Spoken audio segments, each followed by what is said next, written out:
Welcome to episode number 155 of the Church Collective podcast. In this episode, myself and Chris had the opportunity to again talk to Voss from Madison Street Worship. He's been on an episode way back. You could go back through our archives and find it there. It was a really fun conversation, lots of inspiration for local worship leadership and songwriting and all that. So here we go, episode number 155 of the Church Collective podcast. Tell us what's going on. Yeah, so Madison Street Worship is the worship ministry of our home church, Gateway Church, here in Shelbyville, Tennessee. And we've done 2 records. So we just released our second record a couple weeks back. And yeah, we are a collective of songwriters, worship leaders, creative people.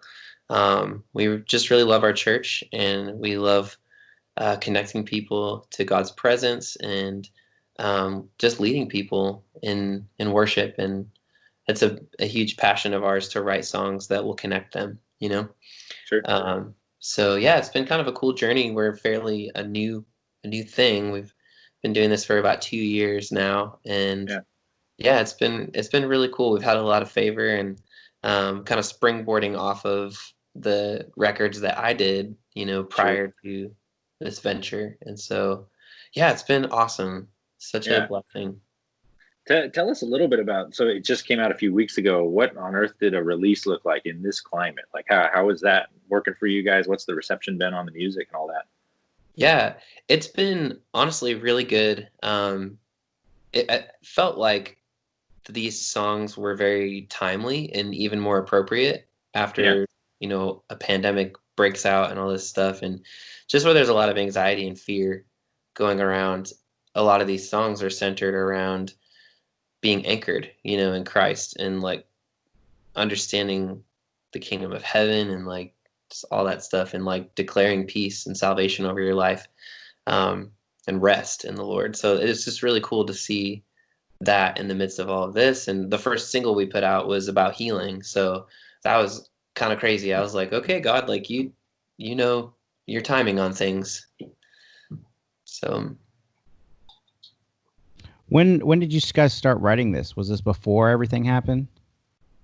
Yeah, we started writing for this album like probably 1.5 years ago. We just started doing writing sessions with our team and just like, you know, gathering together in our homes. And then we did a little writers retreat like maybe a year in May of last year in Chattanooga. And then after that, we had just hang on one second. I'm so sorry. My dog was deciding to chew one of her toys. I'm like, that's definitely gonna shut up. So, didn't even hear it. Right. But anyways, so we've been writing over the last year, and we did a writers retreat, which is great. We got 3 songs that are on our record out of that retreat. And we just brought our team, and then we brought in 2 or 3 writers from like Nashville and surrounding area. And then we did about 15 more co-writes after that. And yeah, it was great. Like we really got the songs that we were hoping for. How many did you end up with versus how many got on the album? I think we ended up with like 20 or 25 songs total, but then on the record, obviously just 10, you know? Yeah.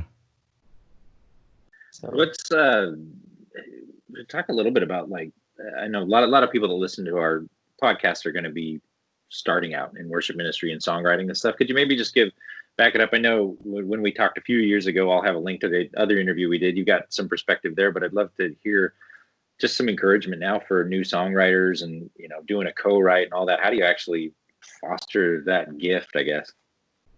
Yeah. I think that like, it's something that you just getting around other people that are like stronger writers than you, and like making a habit of even writing on your own. I feel like it's twofold. Like one, you want to write on your own and get ideas and journal, and record into your phone. Thank the Lord for our voice memo app, right? Sure. And I feel like a big part of being a good songwriter is also being a good like reader and a good listener. like being in the Word, reading things that inspire you, and also listening for what the Lord might be speaking. But then as far as like co-writing and stuff, like you have to learn how to be flexible in co-writes, and how to cooperate with other songwriters and grow together and learn from the people in the room with you. And that's been a big part of, our team is like, we've started co-writing together, and a lot of them had never done it before. And so Yeah. it was really, a lot of them were very quiet at first, which is how I was when I first started. I was super quiet in co-writes, just trying to honestly absorb what the other more experienced writers around me, what their process is like, how they think, how they listen, if they're strong in melody or lyric or that kind of thing. And so, but I felt, like I really wanted to help the people around me grow into their gift. Yeah, awesome. Do you have any like really cool, co-writing story you might be able to share with us?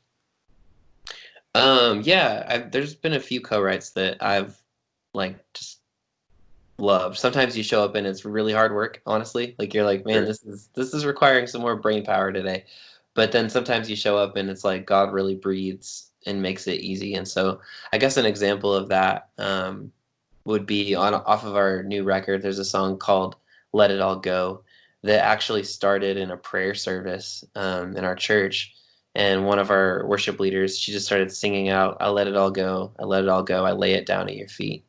And we just kept repeating that, and it felt like, wow, this is a moment right now. So we brought that idea to the writers retreat, and our friend Ryan Shirley jumped in, and that song ended up getting written in like an hour. And it was really, after we finished it, it was like, this song is about freedom. It's about people learning how to release their cares and whatever is holding them back. It's an opportunity to lay it down at the feet of Jesus and step into your confidence in the Lord.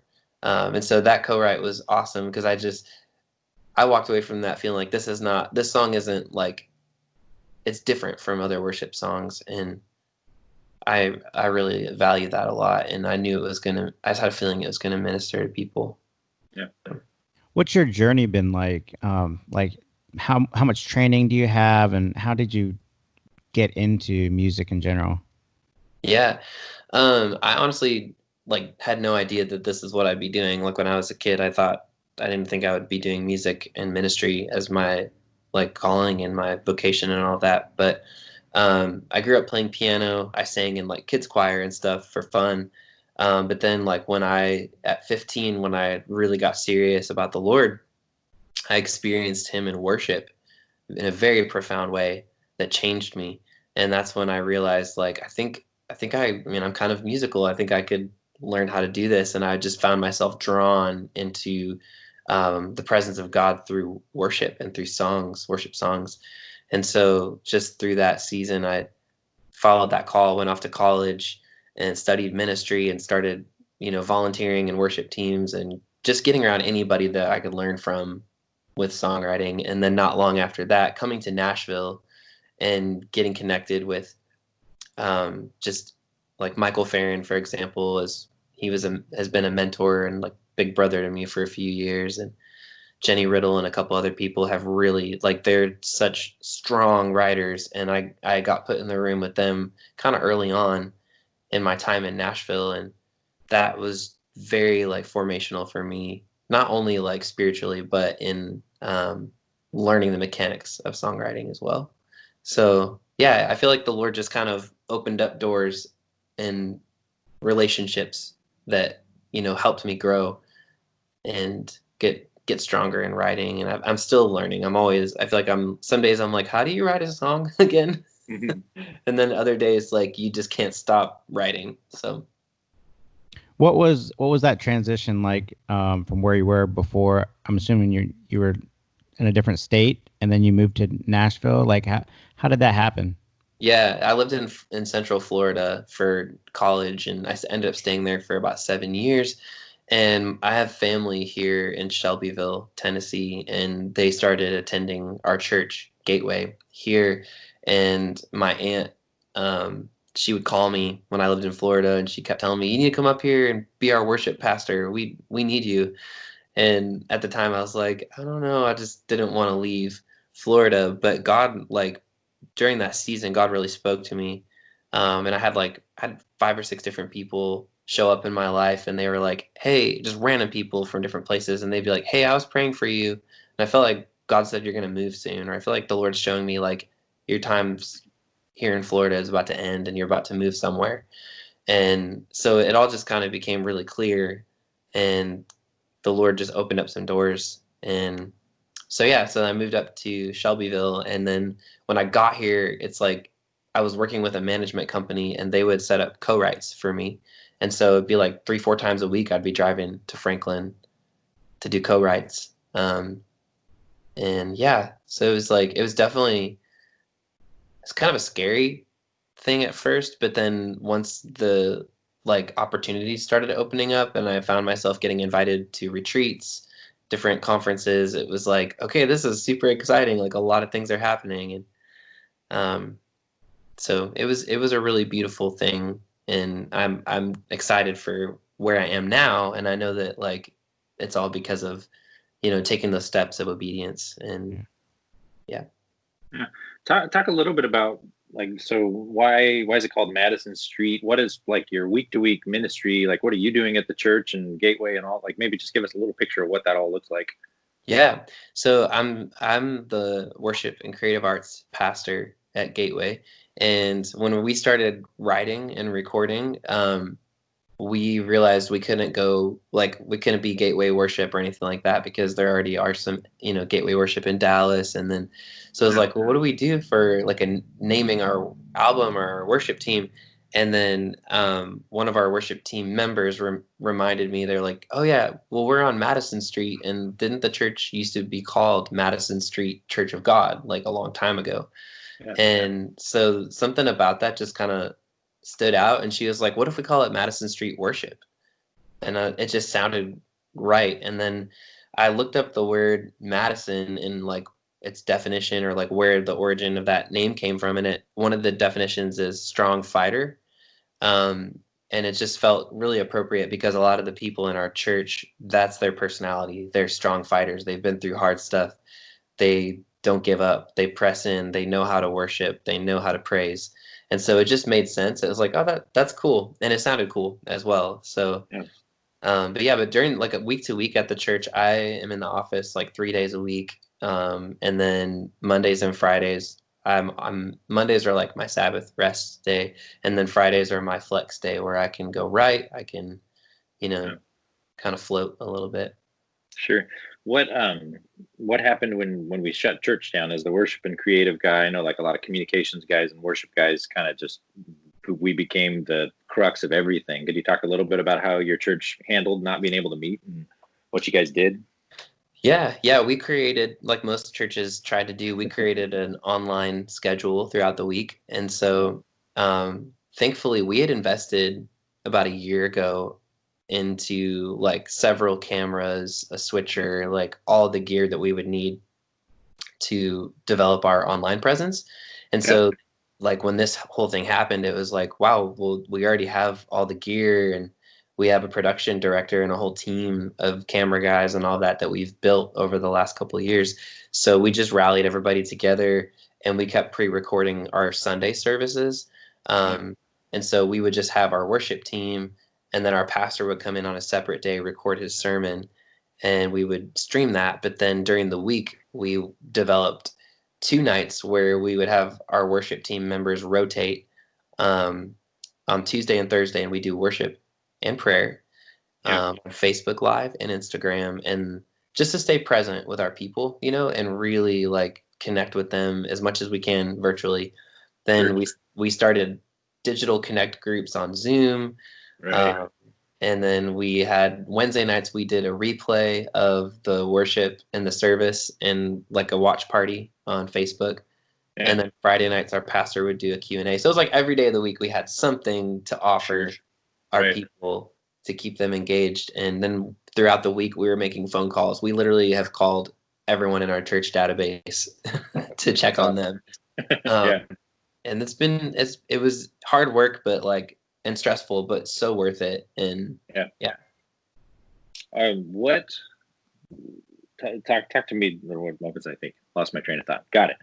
You guys pre-recorded your weekend services. That feels like that's almost like a fiercely debated topic for worship teams. Maybe at my church we pre-record theirs. At Chris's church they're doing theirs live on Sunday morning. So we got both sides here. Maybe speak to like why did that work for you guys? Yeah, I think it worked for us on a couple different levels. One, we had to kind of be careful about like social distancing and like not having more than 10 people, at a time, and on the platform and all of that. So we tried to be good about that, but then it also took the pressure off in some ways, and it allowed like our creative team and our video editors, like they really stepped up their game on editing. Even like some of our worship team members, like our keyboard player, he was like, oh yeah, I'll tune vocals, oh yeah, I'll jump in and like mix and all that. So it was just cool to see everyone step up to another level of productivity than they had previously been doing, because we all had all this time on our hands, Sure. And it also, like, we ended up last weekend, having a Sunday off since we had pre-recorded. So we got to just like not do anything except for watch the service from the previous week. So sure. Nice. Yeah. How much producing do you do? Do you do producing, or do you only do songwriting? Yeah, I mostly just do songwriting. I can create like really clean piano, vocal, acoustic guitar demos, like, for songs, but I'm not necessarily a producer type. But some of the other guys in Madison Street Worship, they're all really growing. And even one of our girls, Bailey, on our team, she's growing, and she's actually producing her own like pop EP right now. And so it's been cool to see everybody get creative and work together. Yeah. So since you moved to Nashville, I know it's slowly transitioning to where you're not really working in huge studios anymore. Everybody kind of has their own home studio. Like how have you seen that transition? Yeah. I think that, a lot of people are, recording. Like it makes it much easier to do your own home recordings and work tapes and demos and all that stuff. And so but it's nice because like instead of always going to like a studio or like even a writer's room per se, you can go to somebody's house and write with them there. And sometimes that's nice because it feels more relaxed, or like you can, I don't know, be in a different environment and not feel like somebody's around the corner listening, Yeah. or that kind of thing. So do you miss the big studio vibe at all? I think so. I think there's definitely something special about that. Like if you're going to, like for me, like if I ever, like I want to do another record at some point, and if it ends up being a studio record, I would love to go to like an actual studio. There's something about that experience that's special as well. Yeah. Which studios do you work out of? I've been in different studios before, like, Integrity, like they really have a writer's room, and so we do a lot of our stuff there. But as far as like, for our record, we obviously recorded live, but then we did a lot of the overdubs here at my house. And our producer he invested in like a little setup that he can take anywhere. But as far as like actual studios, though, a few years ago, I got to record with People and Songs at Dark Horse, and that was so special. I love that. That was a great place to be. That's cool. Do you this is kind of off topic, but do you watch the show Songland? I do. Yeah. Do you like it? I love that show. Yeah. I'm always curious what other, like my writer friends, what they think about it. Like I text them after every episode. Mm-hmm. Yeah, I love it. I've been watching it. I watched the whole first season. Like, I just kept watching it back to back, and then the new season was great. I watched the Julia Michaels episode the other night. Yeah, and I really have enjoyed her as a songwriter, and so it's cool to watch that episode, and you learn a lot about pop, and like even just watching the writers on the show, like how they think and how they react, and what really like hits their heart and what doesn't. And so I get inspired by things like that. Yeah, I'm super glad they did a second season. I hope it just keeps going forever. Like, Yeah. I'd love to see it grow. I think it's great for people like the public. I don't know how you feel, but the public to see the songwriting process and realize it's not as much about the artist as people think it is, Yeah. the songwriting process. But Mm-hmm. um, where do you see yourself in like 5 years? Yeah. I'm always bad with this question. Where would you like to see yourself in 5 years, rather? Yeah. Yeah. I definitely would like to continue, obviously, the writing journey. I'd like to expand. I'd like to um, do more projects and help other people. I would like to travel more. That's definitely on the list of, like, even with Madison Street, we're starting to get some tour dates for the fall, and I would love to be able to do more of that, and yeah, just continue that journey. And even with our home base, like building up our team, at our church, and kind of we're learning that balance of like, okay, take care of home base, but also get ready for traveling. Um, and I know I definitely would like to do like a lot more recording.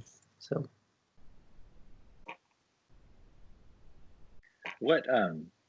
What do you think church is going to be like? I mean, it's a cool, like that's your plan in 5 years, but what do you think church will be like in 5 years? Do you think we've got some massive shifts coming, or do you think this has just kind of been a blip on the radar? yeah, I mean, honestly, I've been really wrestling with that a lot over this, and I know what we all have. Sure. But I have felt like this is a time to reset, reevaluate, and honestly, like, get rid of things that are taking up unnecessary space in our minds and hearts, um, and to refocus on what's really important in ministry and church and worship.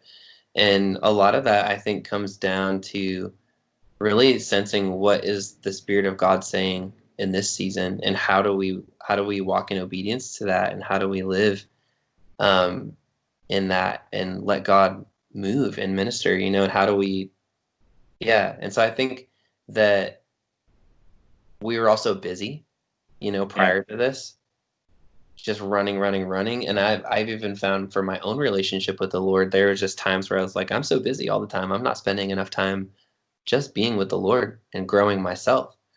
And Sure. so, yeah. So I think church, like, I think we need connection, we need community, we need authenticity, and we need to come together, and disciple one another, break bread together. We need to worship together. We need to pray together. Those are all things I think of the Acts New Testament church, and I think God wants to restore a lot of those elements to the body of Christ. So. What would you say to a young worship leader who's like, 16, 17, 18 maybe, just coming to the end of high school, and they don't know, there's so many options now. You can go to a worship college, you can go to a music college, you could just not go to college and just get a job at a church. What would you recommend? Yeah, I mean, obviously like you said, there are many different directions and ways you can go. I know for me, I knew that God, when I was 18 years old, I just knew that God was calling me to go to Southeastern University in Lakeland, Florida. I knew that was where, I just knew it. I was like, I feel the leading of the Holy Spirit to go there. I'm so glad I did. But I think, like, there are so many paths. And so I think a lot of it's just starting with prayer and just asking Him to speak to you and following that peace. I always try to follow the peace of God in my life when I'm making a decision. But as far as like being a worship leader and all of that, like, I think you need to be really connected to the why behind it, and I think it's become, I say this with all sincerity, but I think it's become very easy in worship to look at all the people standing on big platforms and to want to be like them, or, oh, I want that level of influence. And that's a good thing, but it's like, at the end of the day, if the reasoning and the motive behind it is pure, like, that's good.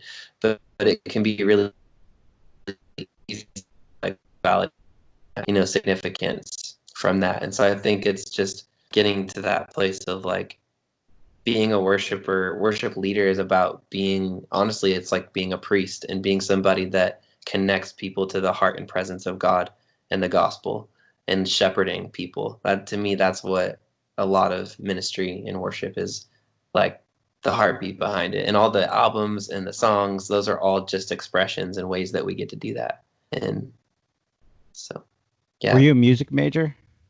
No, I wasn't. I was very intimidated by that, actually, like music theory and all of that. But I studied church ministries. Okay. So, what type of things did you learn there that you've been able to use to this day? Yeah, I learned a lot of practical things during ministry school and college. That you learn, like, you take a multi-staff ministry class and you learn how to create a 1-year plan for your ministry and like all the different things. And those are great. I love that. But the other thing that I learned being a part of a local church simultaneously to being in school for ministry was I was able to see the connection between, like, okay, I'm learning all these things. I'm learning theology. I'm studying the word, but then I'm actually involved in a local church and I'm working for a pastor. And so that was beautiful because it taught me that I needed both. I needed to have college, and I needed to have that place to practice it and grow. And sometimes there were things that I learned in school that I didn't use, outside. And you kind of get thrown into ministry, and there's a lot of things that you can't really learn until you're actually there. So.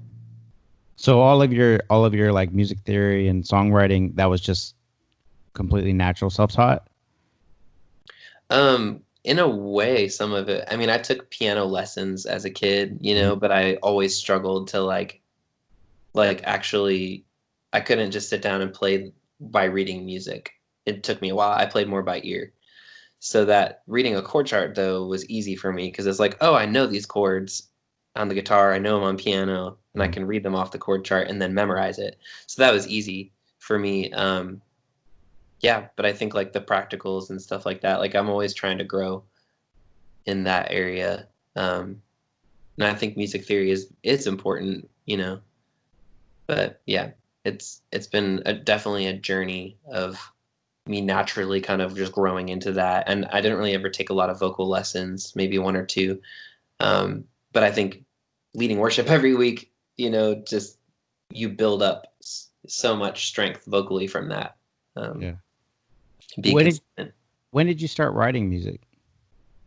I started writing in college, actually, freshman year. I was so inspired by other people in my circle that were writing songs, and they got to lead their songs in chapel. And I just remember thinking, I want to do that. That's awesome. So I locked myself away with a guitar one weekend and my Bible and just started worshiping and writing down little choruses and ideas. And yeah, that's kind of where I started. And I ended up leading a song that I wrote in chapel. And I found out like maybe a month later that other people were wanting to lead that song. They kept asking me like, can you give me the chord chart? I want to lead that. And then I found out people were starting to lead it. And that's when I realized like, okay, I feel like I'm called, to write for the church. Yeah. On that last episode of Songland, they were each kind of going through their like wow moment as songwriters, like when they felt like they made it as a songwriter. What do you have any moments like that where you're like, okay, I am a songwriter now? It's funny because the first like season of co-writing for me, I was just like, honestly, my jaw was dropped because I was in the room with people that were heroes of mine, where I was like, how did I get in this room? I am not this good of a songwriter, but I learned from them. But then I think it was probably after I wrote the song Praise the King with Michael Farron and Dustin Smith and our friend Michael Bryce Jr., that like that song started to travel.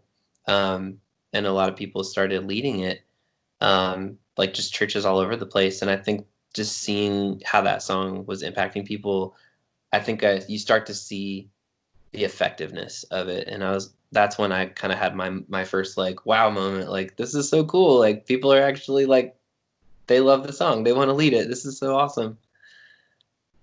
That's cool. Yeah, I'd love to hear too, like how did you get that first step in there? I'm sure there's people that have heard like, well, shoot, he just went to Nashville and he got to do some co-writes with some awesome people. Like, could you maybe just give us a little bit of I mean, Yeah. everybody's story is unique, but maybe just some encouragement for someone who wants to maybe try to do that too. Like, what Yeah. would you say to them? Yeah. Yeah. It's interesting because like the initial open door wasn't necessarily because if I'm looking back on my story, it wasn't because I reached out. It was a friend of mine that I was in a band with for a short time, and we recorded some demos of the songs I'd written, and he went and like emailed all the demos off to record labels and managers in Nashville, and I had no idea. And he was like, "Oh yeah, I sent all your songs off, so we're gonna see if we can, connect with some people in Nashville." And I was like, "Oh cool." Then we got a call back from a management company, and we ended up driving up there, meeting with them. We signed a deal with them, and that manager introduced me to Michael Farron.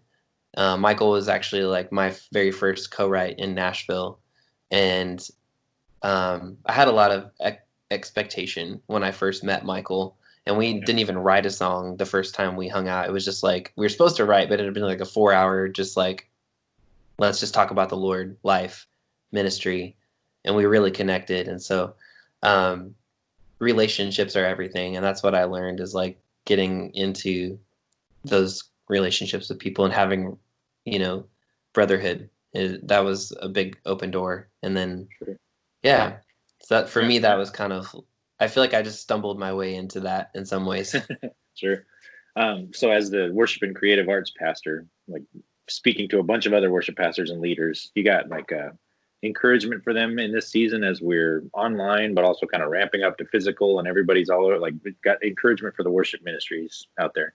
Yeah, my encouragement would be honestly, thank you to all the worship pastors and worship leaders that are working so hard. Like you guys, I think it's important for you to know the difference that you're making.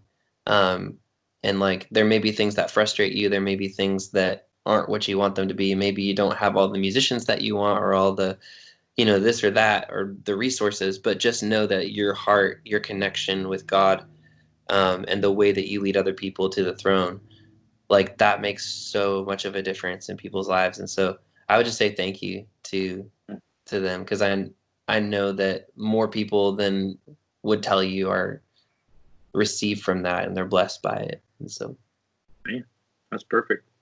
Awesome, man. Fantastic chat. yeah, I appreciate it. Yeah. So thanks again. We'll tag you on the socials and stuff. It'll be out in a couple weeks or so. Awesome. But yeah, appreciate your time, man. Really good to kind of catch up a little bit, and I really appreciate your story.